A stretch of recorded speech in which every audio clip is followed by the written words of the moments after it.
આ વિશ્લેષણ પ્રકૃતિ અભ્યાસુ પ્રણયના ગુજરાતમાં જોવા મળતા તમામ 600થી વધુ પક્ષીઓનો વૈજ્ઞાનિક પરિચય આપતા 7 ખંડોમાં પથરાયેલા વિહંગ વિશ્વ ગુજરાતની પક્ષી સંપદા નામના મહાગ્રંથના મૂળ લેખના આધારે તૈયાર કરવામાં આવ્યું છે. લેખકના ક્ષેત્ર કાર્ય, વૈજ્ઞાનિક સંશોધનો અને સંદર્ભ સાહિત્યના ઉપયોગથી માહિતીને વૈજ્ઞાનિક રીતે સચોટ બનાવવા પૂરતો પ્રયત્ન કરવામાં આવ્યો છે.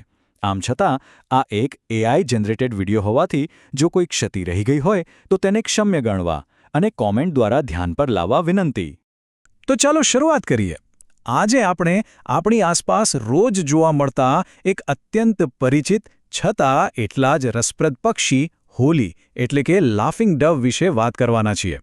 આપણે તેના વૈજ્ઞાનિક નામથી શરૂ કરીને તેને કઈ રીતે ઓળખવું, તેનો ખોરાક, વર્તન, તેનો પેલો વિશિષ્ટ અવાજ અને અંતે તેના કાનૂની સંરક્ષણ સુધીની એક રોમાંચક સફર ખેડીશું.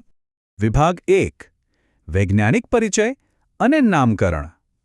કોઈ પણ પક્ષીને સાચા અર્થમાં ઓળખવું હોય ને તો સૌથી પહેલાં તેના વૈજ્ઞાનિક મૂળિયા સુધી જવું પડે. ખરું ને?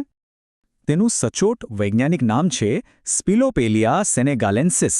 સ્પિલોપેલિયા સેનેગાલેન્સિસ. ઈસવીસન 1766માં પ્રખ્યાત જીવવિજ્ઞાની કાર્લ લિનિયસે આ નામ આપ્યું હતું. હવે આ અઘરા લાગતા નામને થોડું સિમ્પલ કરીએ.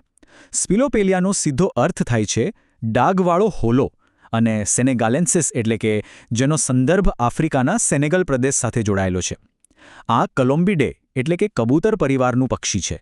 આપણે ગુજરાતીઓ પ્રેમથી એને હોલી કહીએ છીએ, બરાબર ને?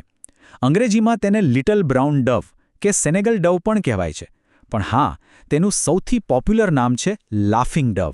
હવે આ નામ કેમ પડ્યું એ આપણે આગળ જોવાના જ છીએ. વિભાગ 2. શારીરિક રચના અને ઓળખ. હવે પ્રશ્ન એ થાય કે આપણી આસપાસ કબૂતરો અને હોલાઓનું આખું ટોળું હોય તો એમાંથી આપણી હોલીને કઈ રીતે અલગ તારવવી? ચાલો સમજીએ. સૌથી પહેલાં તો તેનું કદ જુઓ. આ પક્ષી એકદમ નાનું અને નાજુક હોય છે. તેની લંબાઈ માંડ 25થી 27 સેન્ટીમીટર જેટલી જ હોય છે અને વજન માત્ર 90થી 130 ગ્રામની આસપાસ. એટલે કે ભારતમાં જોવા મળતી કબૂતર કુળની અન્ય જાતિઓની સરખામણીમાં આ પક્ષી નોંધપાત્ર રીતે નાનું અને થોડી ટૂંકી પૂંછડીવાળું હોય છે. જો તમે તેને થોડા ધ્યાનથી જોશો ને તો ખ્યાલ આવશે કે તેના શરીરનો ઉપરનો ભાગ આછા ગુલાબી ભૂરા રંગનો હોય છે, જેનાથી તે થોડું લાલાશ પડતું દેખાય છે. પણ સૌથી આકર્ષક છે એનું માથું અને છાતી. એ એકદમ મસ્ત પિંકિશ લાઇલેક એટલે કે ગુલાબી જાંબુડિયા રંગના હોય છે. તેની પાંખો પર ઘેરા બદામી પીંછા હોય છે અને જ્યારે તે ઉડે ને ત્યારે તેની પૂંછડીના બહારના પીંછાના સફેદ છેડા એકદમ સ્પષ્ટ દેખાઈ આવે છે.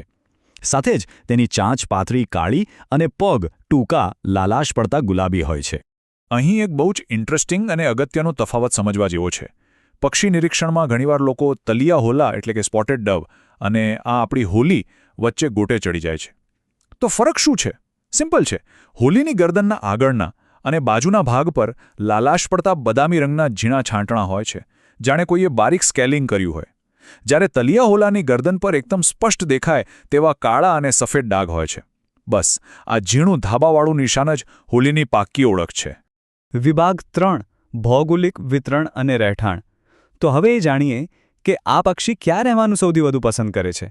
તમને જાણીને નવાઈ લાગશે કે આ પક્ષીની અનુકૂલન ક્ષમતા ખરેખર કમાલની છે.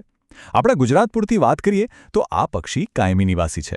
સૌરાષ્ટ્ર હોય, કચ્છ હોય કે પછી આખું તળ ગુજરાત, તે બધે જ અને બારે માસ જોવા મળે છે. સૂકા મેદાનો, કાંટાળી ઝાડીઓ કે પછી આપણા ખેતરો અને ઘરના આંગણા, આ પક્ષી ક્યાંય સંતાઈને નથી રહેતો, પણ આપણી વચ્ચે જ હળીમળીને રહે છે. તે કોઈ લાંબુ સ્થળાંતર નથી કરતું, બસ ખોરાક કે પાણી માટે આસપાસના વિસ્તારોમાં જ અવરજવર કરે છે. વિભાગ 4. આહાર, વર્તન અને પ્રજનન. ચાલો જોઈએ કે આ નાનકડું પક્ષી પોતાનું અસ્તિત્વ ટકાવી રાખવા માટે આખો દિવસ શું કરે છે. હોલી સ્વભાવે બહુ જ સોશિયલ પક્ષી છે. તમને મોટાભાગે તે જોડીમાં કે નાના ટોળાઓમાં જ જોવા મળશે. તેનો ફેવરિટ ખોરાક છે નાના બીજ અને અનાજ. મજાની વાત એ છે કે ઝાડ પર બેસીને ખાવા કરતાં તેને જમીન પર ચણવાનું વધુ ગમે છે.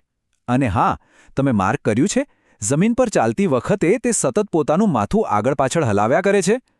ઉડવાની બાબતમાં પણ તે પાછળ નથી. જમીન પરથી સીધી અને ફાસ્ટ ઉડાન ભરે છે, જેથી શિકારીઓથી બચી શકાય. આટલા બધા હોલાઓ આપણને કેમ જોવા મળે છે? તેનું સિક્રેટ છે તેમની બ્રીડિંગ સિસ્ટમ. આ પક્ષી આખા વર્ષ દરમિયાન લગભગ ગમે ત્યારે પ્રજનન માટે તૈયાર હોય છે. તે વૃક્ષોની ડાળીઓ, કાંટાળી ઝાડીઓ કે પછી આપણી જૂની ઇમારતોના ગોખલાઓમાં એકદમ પાતળો અને હળવો માળો બનાવે છે.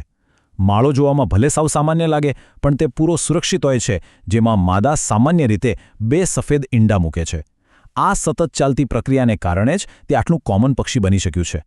આ આંકડો સાંભળીને તમે ચોક્કસ ચોંકી જશો. જંગલી અને ખુલ્લા વાતાવરણમાં જ્યાં મોટા પક્ષીઓ કે અન્ય પ્રાણીઓનો શિકાર બનવાનો સતત ખતરો હોય, ત્યાં પણ આ નાજુક પક્ષીનું સરેરાશ આયુષ્ય 8 થી 12 વર્ષનું નોંધાયું છે. વિચારો, આટલા ટચુકડા જીવ માટે આ કેટલી મોટી વાત છે. આ જ દર્શાવે છે કે તે વાતાવરણ સાથે ગોઠવાઈ જવામાં કેટલું માસ્ટર છે. વિભાગ 5 વિશિષ્ટ અવાજ. હવે એ ટોપિક પર આવીએ જેના લીધે આખી દુનિયા તેને લાફિંગ ડવ તરીકે ઓળખે છે.